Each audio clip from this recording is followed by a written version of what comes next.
Victory to the Divine Mother, Divya जननींकर जय हो। जो भी सुंदर वाणी मांकर in each world, in each being, in each thing, in each atom is the divine presence, and it is man's mission to manifest it. टिके वाणी टिके out से पढ़िबा। In each world, in each being, in each thing, in each atom is the divine presence, and it is man's mission to manifest it. मांकर होची सुंदर वाणी। ଆଉ କିଛି ବାଣୀ ଆସିଛି ମାଙ୍କର ମା ମା ମା।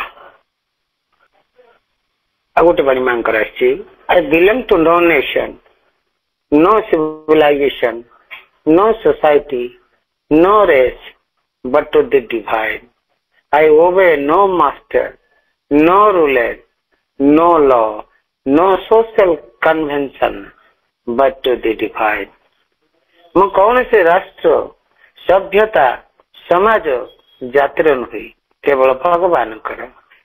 ମୁଁ କୌଣସି ଗୁରୁ, ଶାସକ, ନିୟମ, ସାମାଜିକ ପରମ୍ପରାକୁ ମାନେ ନାହିଁ, କେବଳ ଭଗବାନଙ୍କୁ ମାନେ। ମାଙ୍କର ଏ ହଉଛି ବାଣୀ।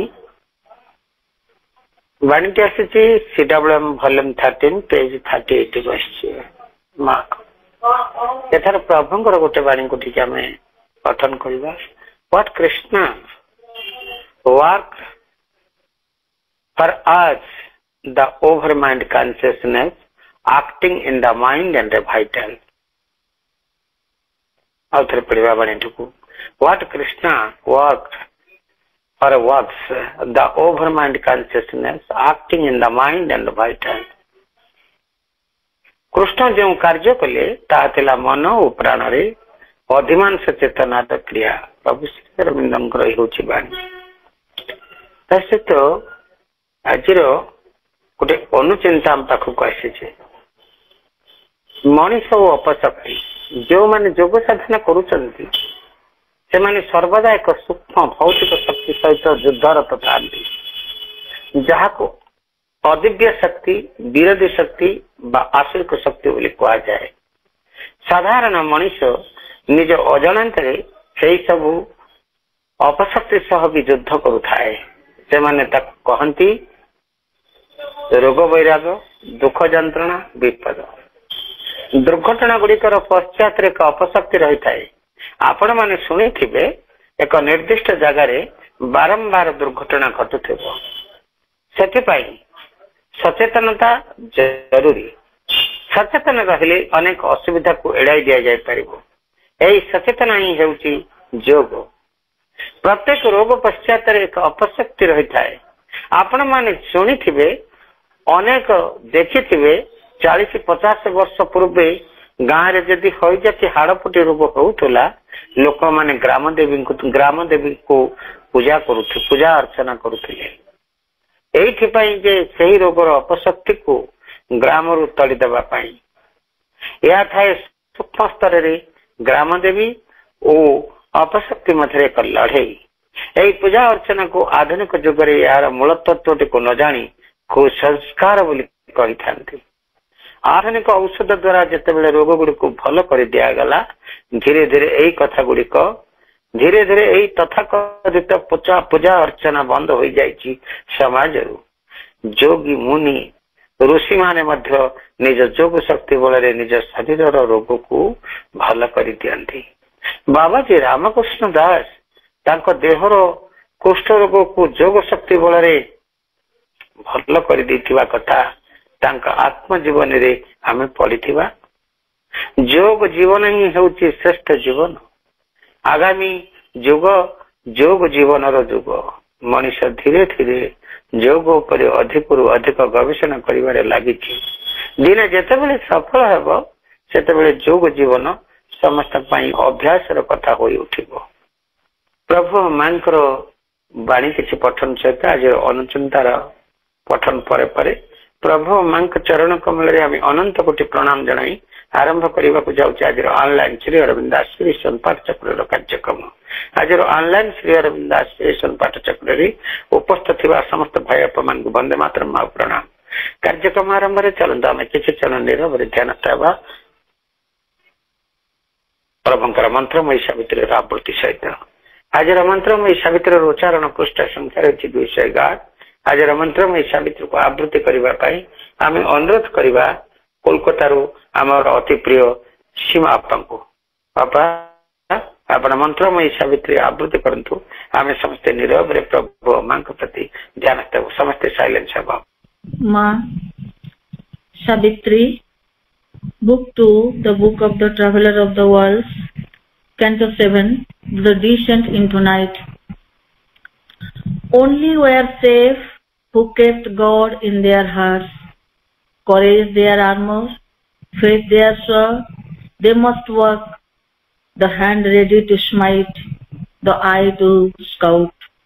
Casting a javelin regard in front, heroes and soldiers of the army of light. Hardly even so, the grisly danger passed, released into a calmer, purer air.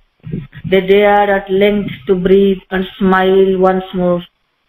Once more they moved beneath a real sun.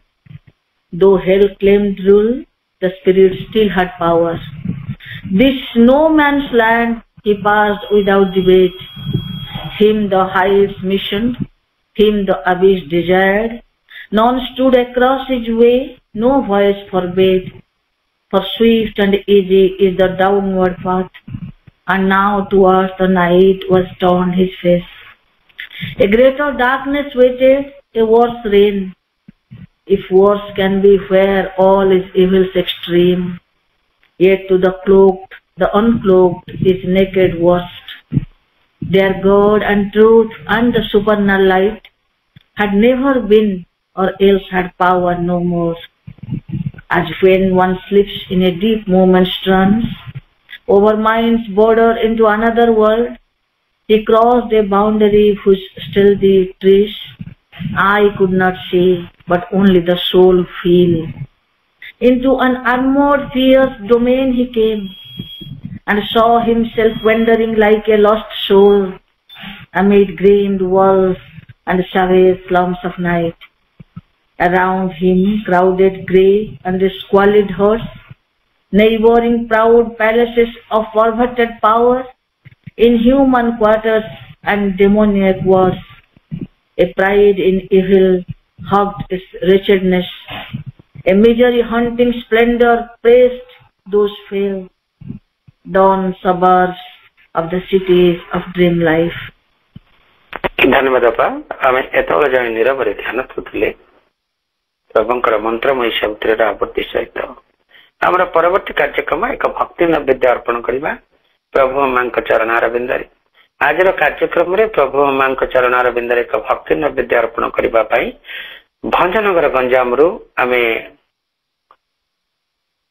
आमर अति प्रिय ज्योतिर्मय बापा को अनुरोध करवा बापा गोटे भक्ति नैवेद्य प्रभु मां चरण कमल रे आपण निवेदन करंतु बापा। मधुमयी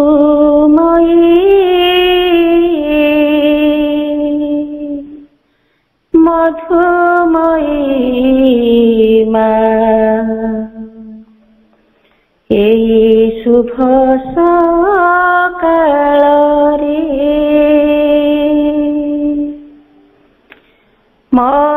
मधुमयी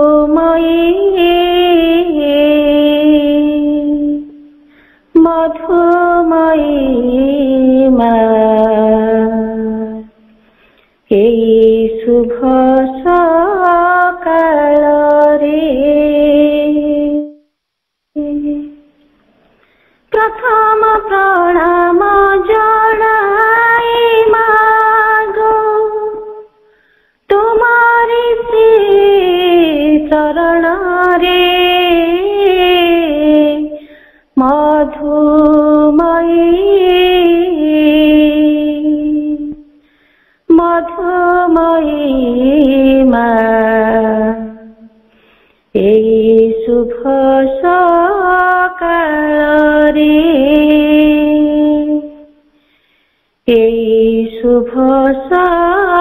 ସକାଳରେ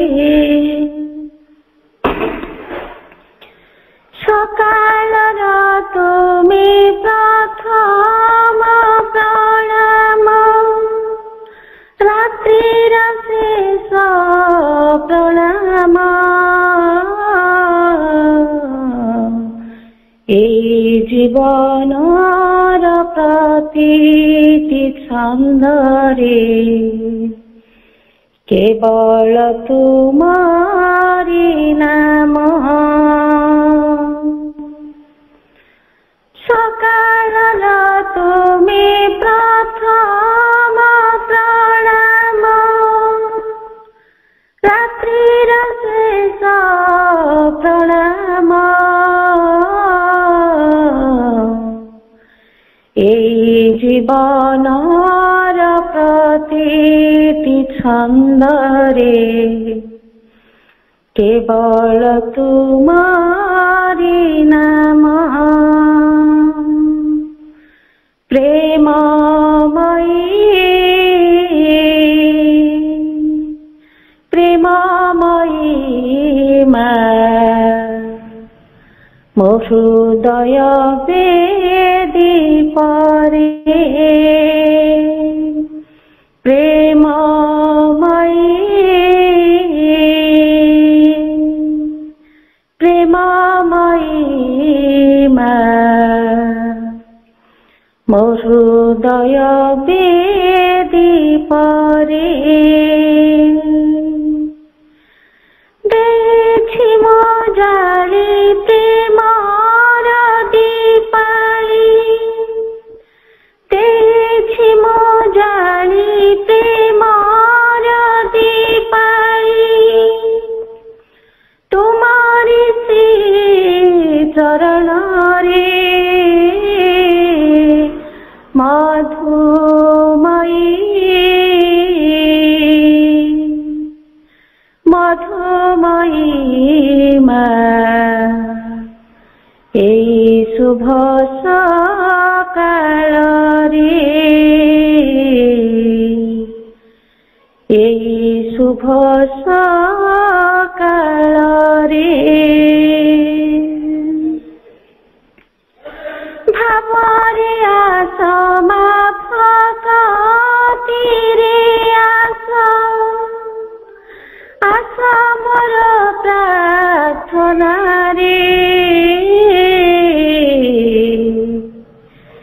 আলোকরে আস অন্ধকারে আস আস মো সঙ্গীত সুরে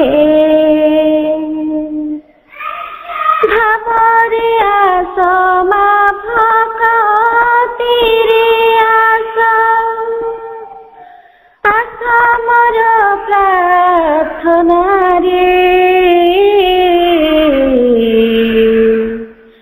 আলোকরে আস অন্ধকারে আস আস মো সঙ্গীত সুরে স্নেহময়ী স্নেহময়ী মাগো অছ মোর বিশ্বাসরে স্নেহময়ী স্নেহময়ী মাগো অছ মোর বিশ্বাসরে জীবন যৌবন হিউ সমর্পণ জীবন যৌবন হিউ সমর্পণ তোমারি শ্রী চরণরে মধুময়ী মধুময়ী মা এই শুভ সকালরে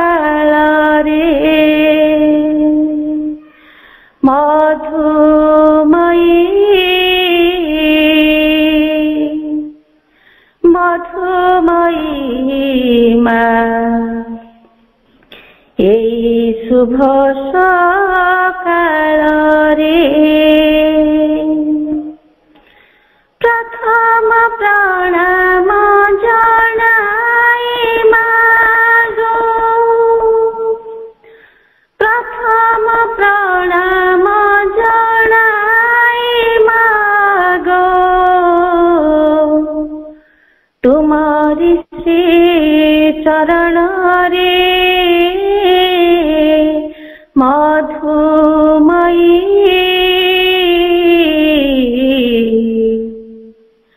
मधुमयी मां এই শুভ সকালে এই শুভ সকালে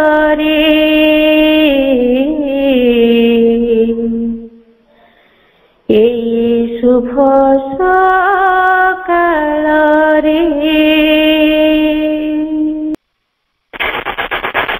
धन्यवाद अपा बहुत हृदय स्पर्शी समर्पण भाव सहित नवेदन रहा माँ और प्रभु चरण कमल से दिव्य जननी पाखे आम नवेदन सबकि पाखे नवेदन आम कले ये मन प्राण शरीर प्रत्येक कोषण पर्यंत आमर सबू केवल तांकरी पाखे आमर अर्पित है से ही केवल ताको सजाड़ी बहुत हृदय स्पर्शी पाठ्यांश आप आज प्रदान कर बहुत बहुत धन्यवाद अपा बहुत हृदय को स्पर्श कर वंदनार गायकी वंदनार भाव वंदनार लेखा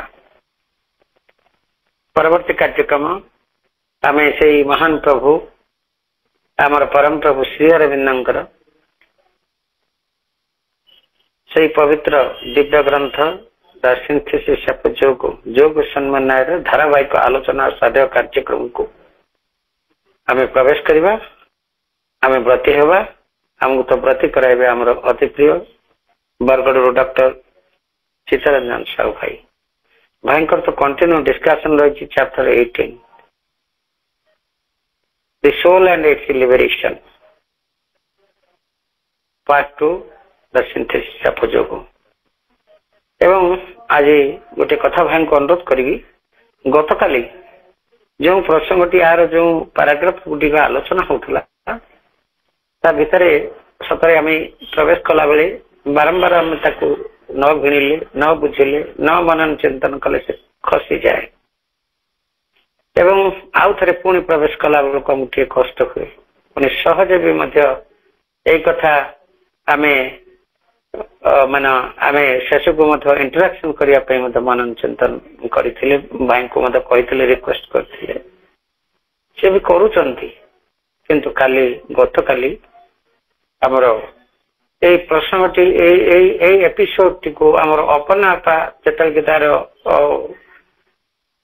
फॉर्म रे दौरान व्हाट्सएप फॉर्म रे जो दौरान देला बेले भूल बसत से कटि जामती कौन है तेणु सहजता आम चाहूले पुणी आउ थे टी आलोचना हो भाई को अनुरोध करवा गत काल विषय को टी पुणी आउ थे से टी आलोचना करंतु एवं पुणी आज विषय को से प्रवेश करंतु भाई को अनुरोध आलोचना साध्य कार्यक्रम को आगे नियंतु chapter 18 part 2 the synthesis of yoga प्रसंग the soul and its liberation आत्मा और आत्मार मुक्ति श्रीमाता शरणं मम श्री अरविंद शरणं मम समस्त मातृप्रेम भाई को सादर प्रेम नमस्कार सह पुनः स्वागत करुच्ची मां पाखे विनम्र कृतज्ञता निवेदन करी आज स्वाध्याय और आलोचना आरंभ करिबा गत काली आमे जो अंशटी अध्ययन करुले प्रभुंकर योग समन्वयर सेटा होची आत्मा और तार मुक्ति अष्टादश अध्याय पूर्ण ज्ञान योगर तार अष्टम पैराग्राफ शेष भाग और नवम पैराग्राफ प्रथम भाग आम अध्ययन करिसेंती ताको आउ थरे आमे अध्ययन करिबा प्रकृत रे एटा गोटे सार्वजनीन सत्य मोर विश्वास जे आमे जेते थर अध्ययन कले मध्य एटा हमको केबे पुराना लागिबो नै ଏବଂ ପ୍ରକୃତରେ କହିବାକୁ ଗଲେ ଆମର ଅଧ୍ୟୟନ କେବେ ବି ସରିବ ନାହିଁ। ତେଣୁ ଏଥିରେ ବ୍ୟସ୍ତ ହେବାର କିଛି ନାହିଁ। ଆମେ ଆମର ତ କୌଣସି ଡିଗ୍ରୀ ପାଇବାର ନାହିଁ କି କୋର୍ସ ସାରିବାର ନାହିଁ। ପ୍ରକୃତ କଥା ହେଉଛି ଆମେ ଯେତେ ଅଧିକ ଭଲ ଭାବରେ ତାକୁ ବୁଝିବା, ହୃଦୟଙ୍ଗମ କରିବା, ସେତେ ଅଧିକ ତାକୁ ଜୀବନରେ ପ୍ରୟୋଗ କରିବା ପାଇଁ ଆମେ ସମର୍ଥ ହେବା। ତେଣୁ ପୁନରାଲୋଚନାରେ କିଛି ଦ୍ୱନ୍ଦ୍ୱ ନାହିଁ, କିଛି ମତଭେଦ ନାହିଁ ମୋର ବିଶ୍ୱାସ। ଏବଂ ପୁନରାଲୋଚନା ପ୍ରକୃତରେ ଆମ ସମସ୍ତଙ୍କ ପାଇଁ ଗୋଟେ ସୌଭାଗ୍ୟପ୍ରଦ ଅନୁଭୂତି। ବରଂ ଯେତେ ପୁନରାଲୋଚନା ହେବ ସେତେ ଭଲ।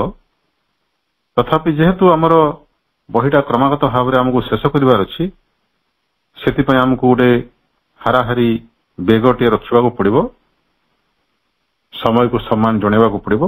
ସେଥିପାଇଁ ଆମେ ଆକୁ ବଢୁଛନ୍ତି। ନହେଲେ ପ୍ରକୃତରେ ଦେଖିବାକୁ ଗଲେ ଆମର ପ୍ରତ୍ୟେକଟି ବାକ୍ୟ ପ୍ରଭୁଙ୍କର ଆମ ପାଇଁ ଏକାଧିକ ବାର ପଠନୀୟ, ଏକାଧିକ ବାର ତା ଉପରେ ମନନ ଚିନ୍ତନ କରଣୀୟ।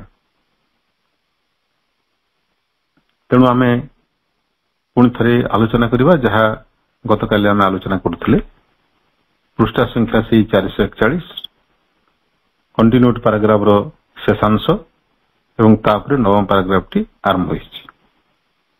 ଏଇ ଅଧ୍ୟାୟରେ ଆତ୍ମା ଓ ତାହାର ମୁକ୍ତି, ଏ ଅଧ୍ୟାୟରେ ପ୍ରକୃତରେ ଆତ୍ମାର ମୁକ୍ତିଟି କଣ, ତାର ରୂପରେଖ, ତାର ସ୍ୱଭାବ, ତାର ମର୍ମଟି ପ୍ରଭୁ ଆମକୁ ବୁଝେଇବାକୁ ଚେଷ୍ଟା କରୁଛନ୍ତି।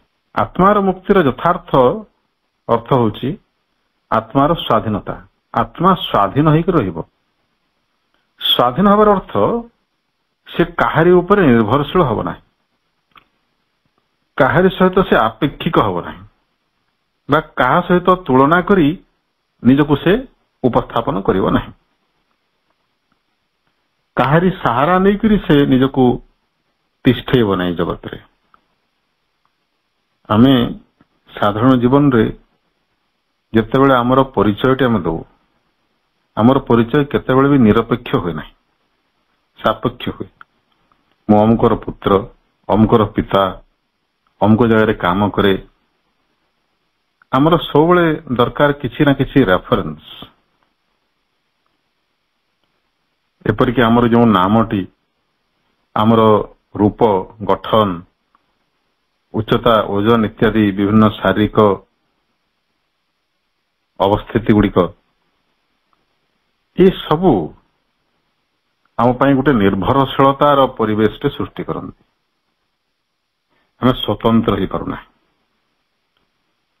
ଆତ୍ମାର ସ୍ୱାତନ୍ତ୍ର୍ୟ ଅର୍ଥ ଆତ୍ମା କାହାରି ସହିତ ବି ଆପେକ୍ଷିକ ହବ ନାହିଁ, କାହାରି ଉପରେ ନିର୍ଭର କରି ବା କାହାକୁ ମାଧ୍ୟମ କରି ସେ ନିଜର ପରିଚୟ ଦେବ ନାହିଁ। ସେ ସ୍ୱତନ୍ତ୍ର। ତ ପରିଶେଷରେ ଆମେ ଏମିତି ଗୋଟେ ଅବସ୍ଥାରେ ପହଞ୍ଚିବା ଯେ ନିଜର ପରିଚୟ ବୋଧ ବି ରହିବ ନାହିଁ, ଯେତେବେଳେ ଆତ୍ମା ପୂର୍ଣ୍ଣ ସ୍ୱାତନ୍ତ୍ର୍ୟରେ ଅବସ୍ଥାନ କରିବ। ତେଣୁ ସେତେବେଳେ ସବୁଠୁ ଇଣ୍ଟରେଷ୍ଟିଂ କଥା ଏଠି ପ୍ରଭୁ କହୁଛନ୍ତି, ସେଠି ଭଗବାନ ବି ନାହାନ୍ତି। ଦେଖନ୍ତୁ, ଯେତେବେଳେ ଜଣେ ପୁରାତନ ଯୋଗୀ ନିଜର ସବୁ କିଛିକୁ ଭଗବାନଙ୍କୁ ଦେଇଦିଏ, ସେତେବେଳେ ତା ପାଇଁ ଅତି କମରେ ଗୋଟିଏ ସତ୍ତା ତ ରହନ୍ତି, ସେ କି ଭଗବାନ। ତାର ପରିଚୟ ହେଲା ସେ ଭଗବାନଙ୍କର ସେବକ ବା ଭଗବାନଙ୍କର ଯନ୍ତ୍ର, ଭଗବାନଙ୍କର ଭକ୍ତ, ତାଙ୍କର ଚରଣାଶ୍ରିତ, ଅର୍ଥାତ୍ ତାଙ୍କରି ଉପରେ ନିର୍ଭରଶୀଳ ହେଲା। ବିନା ଭଗବାନର ଆଧାରରେ ସେ ନିଜର ସ୍ଥିତିକୁ ଉପସ୍ଥାପନ କରିପାରିବ ନାହିଁ, ପରିଚୟ ଦେଇପାରିବ ନାହିଁ। ଏପରିକି ଯେଉଁ ପର୍ସନାଲ ସେଲ୍ଫ, ବ୍ୟକ୍ତିଗତ ଆତ୍ମା, ବ୍ୟକ୍ତିଗତ ଆତ୍ମାର ମଧ୍ୟ ଗୋଟେ ପରିଚୟ ବୋଧ ରହିଥାଏ, କାରଣ ତାର ଗୋଟେ ରହିଥାଏ ସ୍ୱାତନ୍ତ୍ର୍ୟ। ପ୍ରକୃତରେ ବ୍ୟକ୍ତିଗତ ଆତ୍ମା ବା ଜୀବାତ୍ମା ଏବଂ ପରମାତ୍ମା, ଏ ଦୁଇଟି ମଧ୍ୟରେ ଯେଉଁ ପାର୍ଥକ୍ୟଟି ରହିଛି, ସେଟା ହେଉଛି ପରମାତ୍ମା ତ ନିରପେକ୍ଷ, ସେ ନ୍ୟୁଟ୍ରାଲ, କିନ୍ତୁ ଜୀବାତ୍ମା ହେଉଛନ୍ତି ସାପେକ୍ଷ। କାରଣ ସେ ଅନୁଭୂତି ଗ୍ରହଣ କରି ନିଜକୁ ବିକଶିତ କରି ଚାଲନ୍ତି। आत्मार विकासशील अंश बोली तांको कहा जाए से जीवात्मा जहां को श्रीरबिंद कहले चत्य सत्ता बोली। तो से चत्य सत्ता बा जीवात्मा तांकर मध्य गोटे परिचय अछि एवं जहार परिचय अछि से परिचयटा ही तार गोटे निर्भरशीलता तापे गोटे बंधन। परिचय थिबा पर्यंत आमे स्वाधीन न हो, आमे से परिचयर अधीन हो गले, आमे से अनुभूति गुड़िकर अधीन हो गले। मु एवं मोर ये भाव थिबा पर्यंत आमे मुक्त न। सेहीपरि अन्य जे कोनोसी वस्तु सहित गोटे तुलनात्मक भावरे बा सापेक्ष भावरे आमे निजको अनुभव करथवा पर्यंत आमे मुक्त न, स्वाधीन न। तेणु जेतेबेले आत्मा स्वाधीन हुए सेतेबेले ता पई भगवान भी नहांती, व्यक्तिगत आत्मा व जीवात्मा भी नहीं एवं अन्य वस्तु बा पदार्थ बा व्यक्ति सत्ता गुड़िकर प्रश्न उठुना, सेमानकर स्थिति सहित यार किसी संपर्क नहीं। सेगुड़िक सेतेबेले they are all denied cast away as distinctions of the ignorance. सेगुड़िक अज्ञानतार गोटे गोटे विभेद बा विश्वत्व भावरे सेमाने हमर चेतनार बहिष्कृत हो जाते। हमर चेतना सेगुड़ी को गोटी गोटी करी काढ़ी फोपाड़ी दिए कहीं ना से गोटे गोटे अज्ञानतार छाप। ये सब गोटे गोटे अज्ञानता। अज्ञानता कहले ज्ञानर गोटे अपूर्ण स्तर। प्रकृत में ज्ञान और अज्ञानता भितर पार्थक्य होची चेतनार स्तरगत पार्थक्य। गोटे स्तर में जहाँ ज्ञान, निम्न स्तर में ताहा गोटे चमत्कार एवं उच्चतर स्तर में ताहा होची अज्ञान बा अविद्या। तेणु आमर जेकोसी परिचय बोध, पार्थक्य बोध, एपरिक भगवान को सहित आमर जो संपर्क, प्रत्येक संपर्क आमको आबद्ध कर दिए, आमर स्वाधीनता को छड़े नहीं।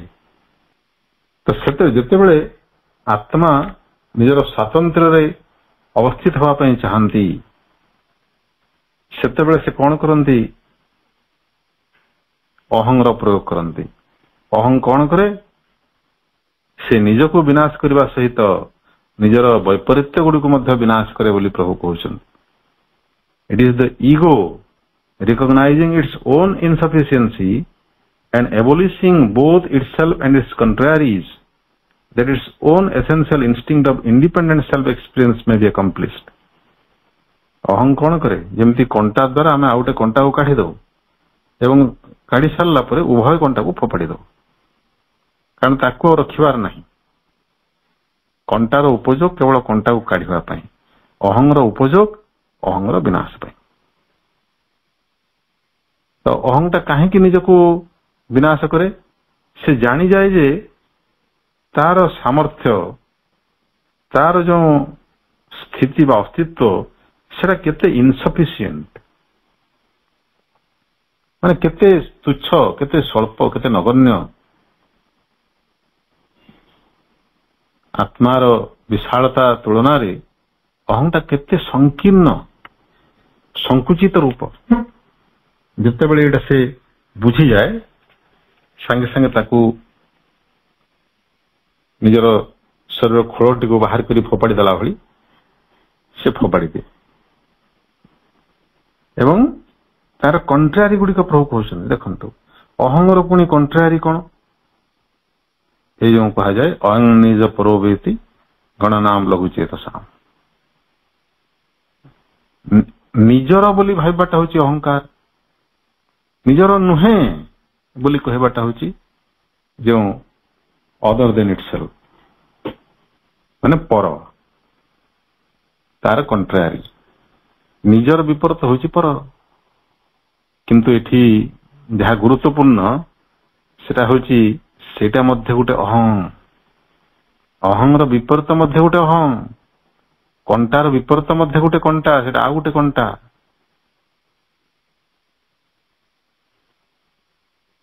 हमको पहाड़ को उठिबार नहीं कि खाई रे पड़िबार नहीं आमको मझिरे बैलेंस करिवार अछि किंतु हम भाबु कोन अहं को काढिकरी फोपाड़ी दबा अहं को काढिकरी फोपाड़ी देले अर्थात तार अर्थ हबो गोटे माने प्रैक्टिकल दृष्टि तार गोटे एग्जांपल देले एमती हबो जे मो पई निज पई किछि करिवे नाही किंतु करिवे अन्य पई अन्यर सेवा पई सब किछि जहा किछि मु करिवी अन्य मंगल पई जनहितार्थे परोपकार उद्देश्य रे एटा होछि से पुरातन युगर गोटे सबुठु बड़ साधनार मार्ग जहा कि पूर्ण युग रे प्रभु बाएं बाएं उड़े देले कारण एटा मध्य संपूर्ण भाव रे अहंर गोटे छद्म रूप अहंर से समान तीव्रतार सहित आत्म प्रकाश एटी अहं से समान परिमाण रे क्रिया करुछि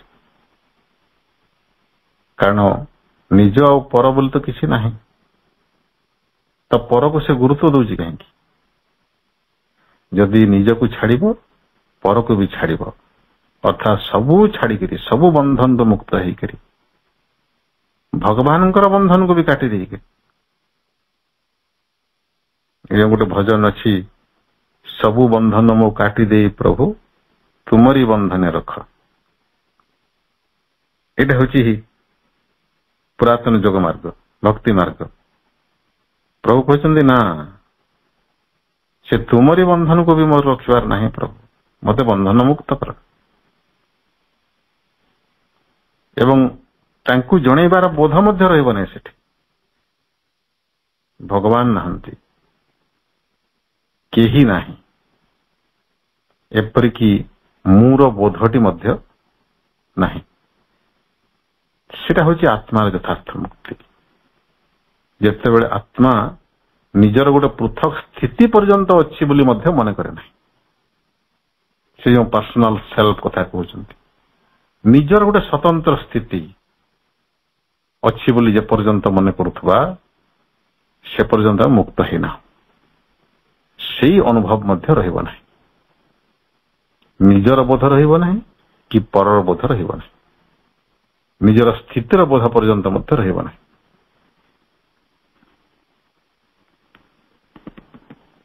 सेगुड़िक आम पाई हेजिबो गोटे गोटे भ्रांति गोटे गोटे अभिमान एवं गोटे गोटे शून्यता प्रभु कहते जिते बड़े आमे भगवान सहित संबंध जोड़ी करी किछि हासिल करने चेष्टा करू किछि सिद्धि किछि अनुभूति हासिल करने चेष्टा करू जमी भक्त कहे ए जगत रे केवल मु आ भगवान आउ केही नाहंती ए जो द्वैत बोधटी रहिला प्रभु कहते एटा गोटे भ्रांति एटा माया एटा मुक्ति कोठु हला एटा मुक्ति गोटे भ्रम सृष्टि करुची कारण मु मुक्त ही नहीं मु भगवान को जाबुड़ी धरिछि एटा पुणी निज भितर सृष्टि करुची गोटे अहंकार मु जने बड़ भक्त मो सहित भगवान अछंती आउ का सहित थाउ न थांतु मु भगवान अंतरंग भगवान आ मु आम दुई भितर केही रही पारिबे नै एही जो भाव प्रच्छन्न भाव रे गोटे आत्मगर्व सृष्टि करुछि भेनिटी एवं जेतेबेले बुद्ध मार्गी माने निजर चेतना को शून्यता भितरे हजै देवा पई चेष्टा करंती निज भितर किछि नाही मु आ मोर भेद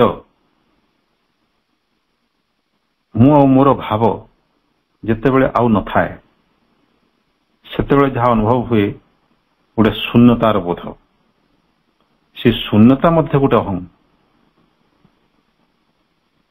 सेटा मध्य गोटे भ्रांति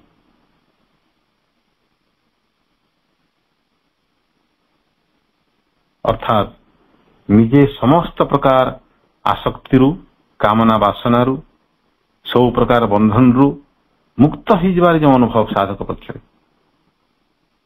शून्य हो जबार जो अनुभव से शून्यतार अनुभव तो कई जने पुणी करुछि तेणु सेटा मध्य गोटे मिथ्या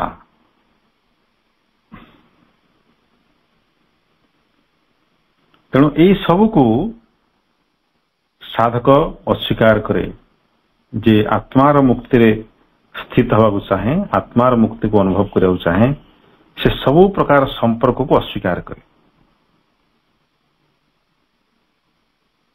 कारण जेकोसी संपर्क से स्वीकार कला ता अर्थ से निर्भरशील हो गला ता उपरे जोड़ी हो गला से मुक्त हो पारला नहीं आबद्ध हो गला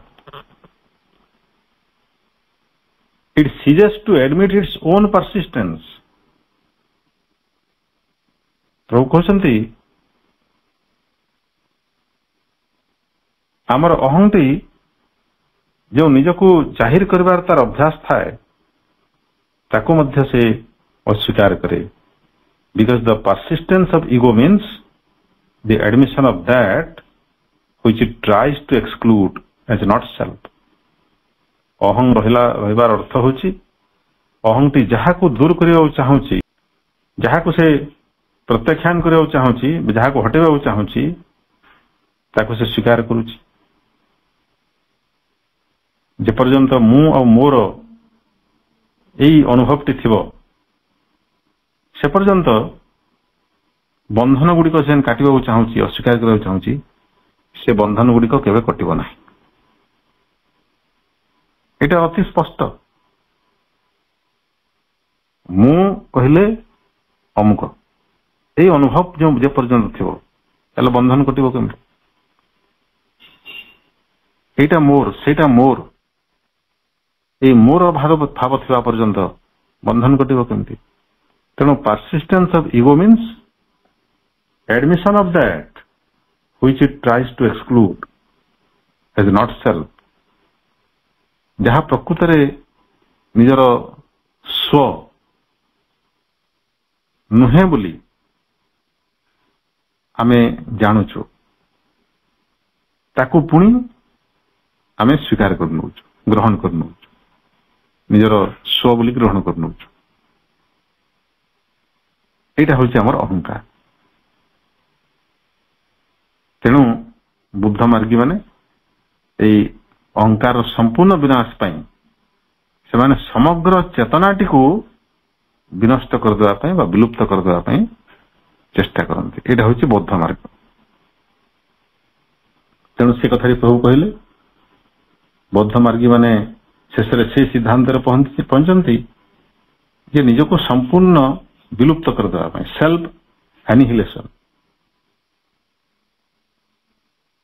सेटा होची absolute exclusion of all that the mental being perceives प्रकृति में जगत को जो अनुभव करूछु हमर मेंटल बीइंग माध्यम रे मनोमय सत्ता ही हमर वर्तमान सर्वस्व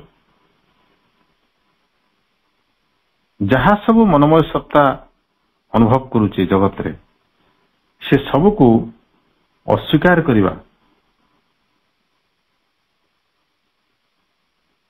से सबको निजर मुत्वरु बा मोर भावरु अपसारित कर देबा उड़ी देबा अर्थात ये जगत मो पाई संपूर्ण शून्य मो पाई जगत नाही यही अवस्था रे यही केवल मनोभाव धारणा नुहे एटा केवल मुहर कहले हबो नाही यही अनुभूति रे साधक को वास करबो पड़े तापाई जगत नहीं एटा निर्वाण मार्ग एवं द्वितीय मार्गटी होची वेदांत दर्शन मार्ग सेटा होची सेल्फ इमर्शन आत्म निमज्जन अद्वैत मार्गी माने तांको पई आउ द्वैत कहि नाहंती जीवात्मा परमात्मा रो द्वैत बोध नाही पुरुष प्रकृतिर द्वैत बोध नाही सेटी होची एकत्व एक ही आत्मा एको ब्रह्म द्वितीय नास्ति तेणु तांकर दर्शन रे ଯେହେତୁ ଆଉ ଦ୍ୱିତୀୟ କେହି ନାହିଁ, ସେ ଏକତ୍ୱ ଭିତରେ ଡୁବି ଯିବାଟାକୁ ହିଁ ସେମାନେ ସର୍ବଶ୍ରେଷ୍ଠ ପନ୍ଥା ମନେ କରନ୍ତି। ପ୍ରଭୁ ଉଭୟ ମାର୍ଗକୁ, ଉଭୟ ଦର୍ଶନକୁ ସମ୍ମାନ ଦେଉଛନ୍ତି ଏବଂ କହୁଛନ୍ତି both are a supreme self assertion of the soul. ଉଭୟ ମାର୍ଗ ଆତ୍ମାର ଗୋଟେ ଗୋଟେ ପରମ ମୁକ୍ତି ଘୋଷଣା ବା ଆତ୍ମ ଘୋଷଣା। Supreme self assertion of the soul, ଆତ୍ମାର ଏକ ପରମ ଆତ୍ମଘୋଷଣା of its exclusive independence of ପ୍ରକୃତି। ଆତ୍ମାକୁ ପ୍ରକୃତି ଠାରୁ ଅଲଗା ବୋଲି ମନେ କରିବାଟା, ଅର୍ଥାତ୍ ପ୍ରକୃତିର ଅଧୀନତାରୁ ମୁକ୍ତ ହେଇଯିବାଟା, ସେତେବେଳେ ଆମକୁ ଲାଭ ହେବ ଆତ୍ମାର ସ୍ୱତନ୍ତ୍ରତା, ମୁକ୍ତି ଏବଂ ପ୍ରକୃତିର ଅଧୀନତାରୁ ମୁକ୍ତ ହେଇକରି ଆତ୍ମାର ସ୍ୱାତନ୍ତ୍ର୍ୟରେ ପହଞ୍ଚିବା ପାଇଁ ପୁରାତନ ଯୋଗଧାରାର ଯେଉଁ ଦୁଇଟି ମୁଖ୍ୟ ମାର୍ଗ, ସେଟା ହେଲେ ଗୋଟେ ନିର୍ବାଣ ମାର୍ଗ ଏବଂ ଦ୍ୱିତୀୟଟି ବୈଦାନ୍ତିକ ଏକତ୍ୱର ମାର୍ଗ। ତାପରେ ଆମେ 9ମ ପାରାଗ୍ରାଫରେ ଅଧ୍ୟୟନ କଲେ the experience which we first arrive at by the sort of shortcut to liberation which we have described as the movement of withdrawal assists this tendency। मुक्ति ପାଇଁ ଆମେ ଯେଉଁ ସର୍ଟକଟ୍ ଖୋଜୁ, ଶୀଘ୍ର ଲକ୍ଷ୍ୟରେ ପହଞ୍ଚିବା ରାସ୍ତାଟି ଆମେ ଯେଉଁ ଖୋଜୁ, ତାହା ହେଉଛି ପ୍ରତ୍ୟାହାରର ମାର୍ଗ, ୱିଥଡ୍ରଆଲ। ଅର୍ଥାତ୍ ସବୁ ବିଷୟ ଭୋଗରୁ ନିଜକୁ ଓହରେଇ ଆଣିବା, କୌଣସିଥିରେ ଭାଗ ନ ନେବା, କୌଣସିଥିରେ ଅଂଶଗ୍ରହଣ ନ କରିବା, କୌଣସିଥିରେ ନିଜର ଅହଙ୍ଗତ ସମ୍ପୃକ୍ତି ନ ଜଣେଇବା, କୌଣସିଥିରେ ଇନଭଲ୍ଭ ନ ହେବା, ଏଇଟା ହେଉଛି ୱିଥଡ୍ରଆଲ। ଏବଂ ଏଇଟା ହେଉଛି ସର୍ଟକଟ୍ ଟୁ ଲିବରେସନ, ମୁକ୍ତି ପାଇଁ ଗୋଟେ ସହଜ ଏବଂ ଶୀଘ୍ର ପହଞ୍ଚିବାର ମାର୍ଗ। ଏବଂ ଏଇ ମାର୍ଗଟି, ଆମର ଏଇ ଅଭ୍ୟାସଟି assist this tendency, ଆମର ଏହି ପ୍ରବୃତ୍ତିଟି ଲାଗି ସହାୟ ହେଇଥାଏ ବୋଲି ପ୍ରଭୁ କହିଲେ। କେଉଁ ପ୍ରବୃତ୍ତି? ଯାହା ପୂର୍ବ ବାକ୍ୟରେ ବର୍ଣ୍ଣନା କରିଛନ୍ତି। ଆମ ସମସ୍ତଙ୍କ ଭିତରେ ଯେଉଁ ପ୍ରବଣତାଟି ରହିଛି,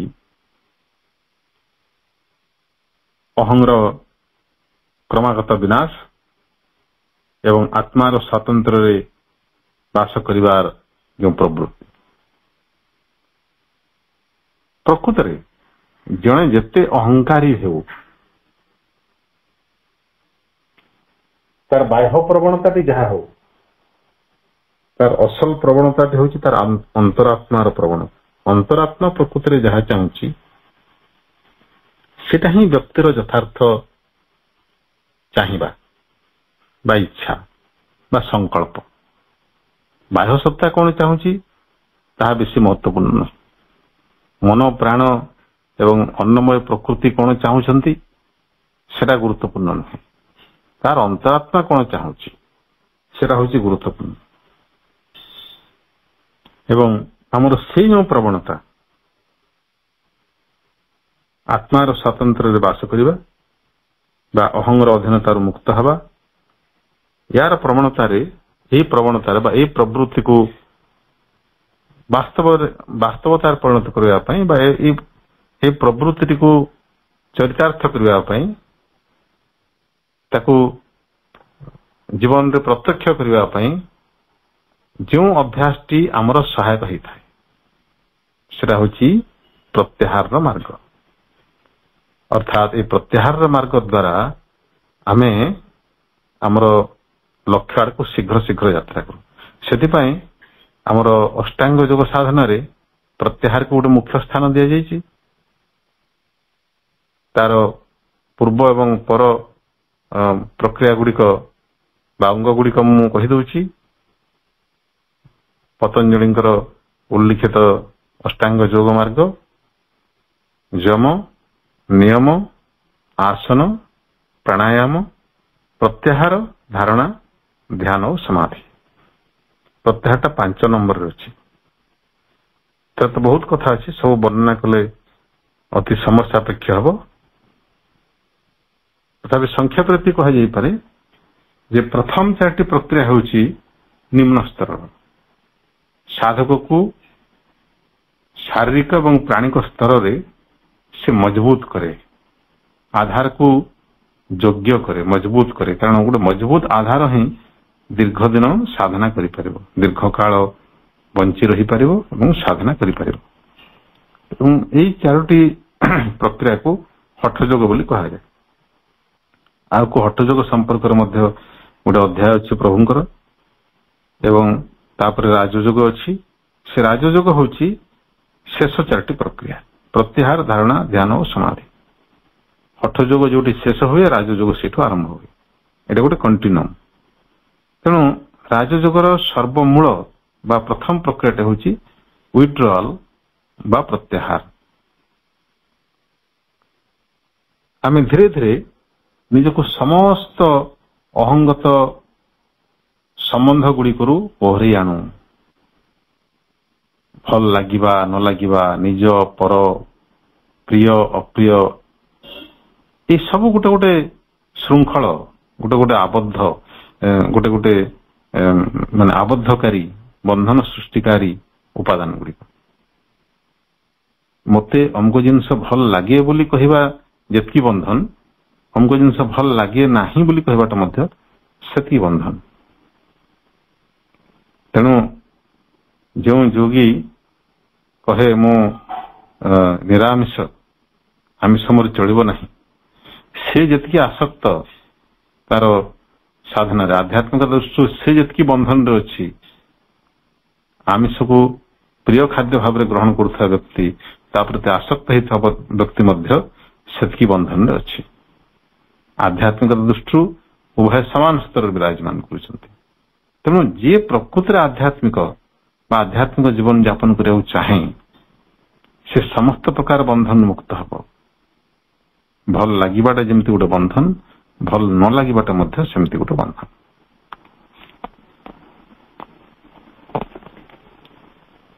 तेणु सबु बंधन को अस्वीकार करवा निजको सबु संपर्क ओहरी आनिबा एटा होची अहंगरु मुक्त हबार जो प्रवृत्ति आम समस्त भितर तार गोटे सहायक अंग for it is a breaking of the ego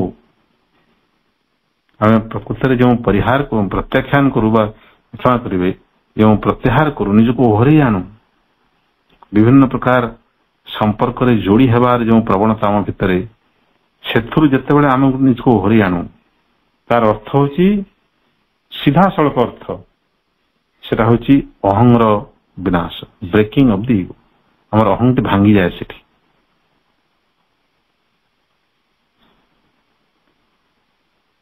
and a rejection of the habits of the mentality we now possess एवं मनर जो सब अभ्यास गुड़िक आम एपर्यंत धारणा करिछु एपर्यंत जहाँ जहाँ मानसिक अभ्यास गुड़िक आम धरी रखीछु निजर प्रिय अप्रिय भल लगिबा खराब लगिबा संतुष्टि असंतुष्टि आनंद एवं विषाद ये सब वैपरीत्य गुड़िकर जो समाहार आमर जीवन ये सब को प्रत्याख्यान करवा होची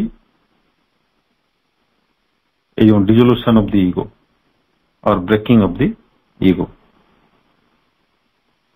for that is subject to matter and the physical senses and conceives of things only as forms, objects, external phenomena and as names which we attach to those forms.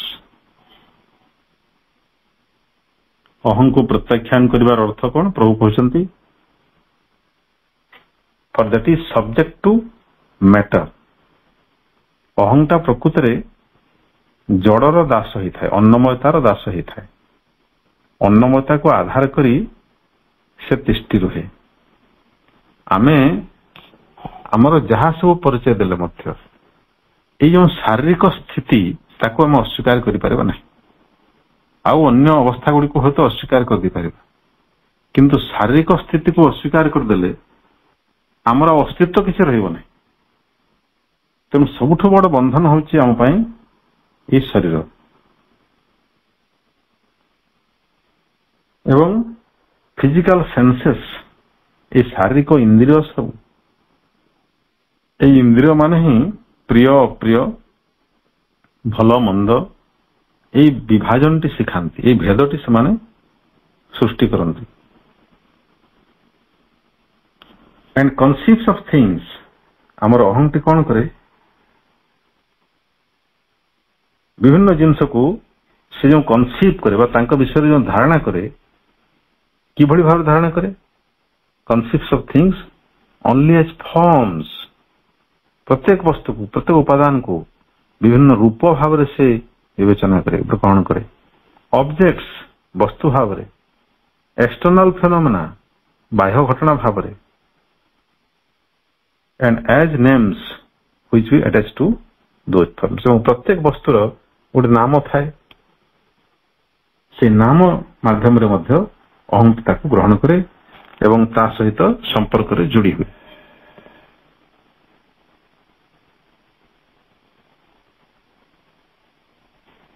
ଆମେ କୌଣସି ବସ୍ତୁ ବା ବ୍ୟକ୍ତିର ନାଁଟି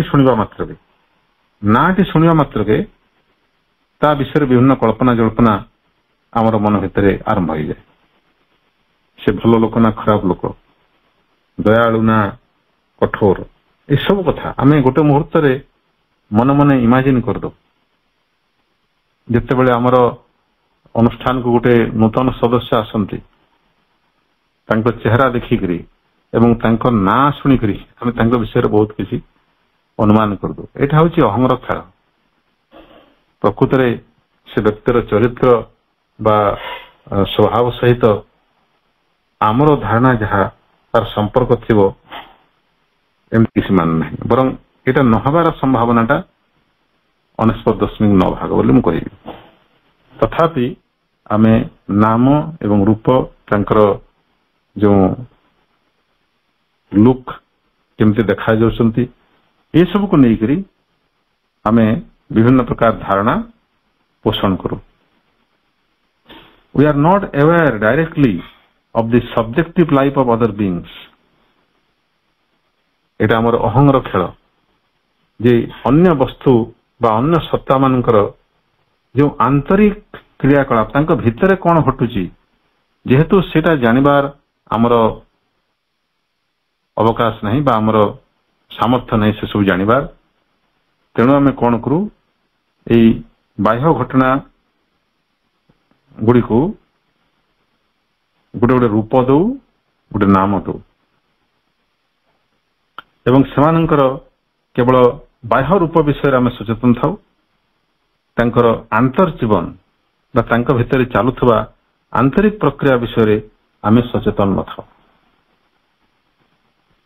We are not aware directly of the subjective life of other beings. ଅନ୍ୟ ସତ୍ତା ମାନଙ୍କର ବ୍ୟକ୍ତିଗତ ଜୀବନଟି କେମିତି, ଆମେ ତାକୁ ସିଧାସଳଖ ବୁଝିପାରୁନାହିଁ ବା ଜାଣିପାରୁନାହିଁ। କାରଣ ପ୍ରକୃତରେ ଜଣଙ୍କର ସବଜେକ୍ଟିଭ ଲାଇଫ, ତାର ଏକାନ୍ତ ବ୍ୟକ୍ତିଗତ ଜୀବନ ଯୋଉଟା, ଯାହାକି କେବଳ ସେ ନିଜେ ହିଁ ଜାଣେ, ତାକୁ ଅନ୍ୟ କେହି ଜାଣିବାର ସମ୍ଭାବନା ହିଁ ନାହିଁ। କାହିଁକି ନା ଅନୁଭୂତିଟି କେତେବେଳେ ବି ପୂର୍ଣ୍ଣ ଭାବରେ ବ୍ୟକ୍ତ କରାଯାଇପାରେ ନାହିଁ। ଜଣେ ଯେଉଁ ଏକତ୍ଵ ଅନୁଭବ କରୁଛି ସେଟା ସିଏ ଅନୁଭବ କରୁଛି, ତାକୁ ଉପସ୍ଥାପନ କରିଦେଲେ ସେଥିରୁ ଅଧାରୁ ଅଧିକ ମିଥ୍ୟା ହେଇଯିବ, ଯିଏ ଆଉ ଜଣେ ଯିଏ ପଢିବ ତା ପାଇଁ ସେଟା ମିଥ୍ୟା ହେଇଯିବ, କାରଣ ଅନୁଭୂତି ଟ୍ରାନ୍ସଫରେବୁଲ ନାହିଁ। ତେଣୁ ଆମେ କଣ କରୁ, ଅନ୍ୟ ବ୍ୟକ୍ତି ମାନଙ୍କର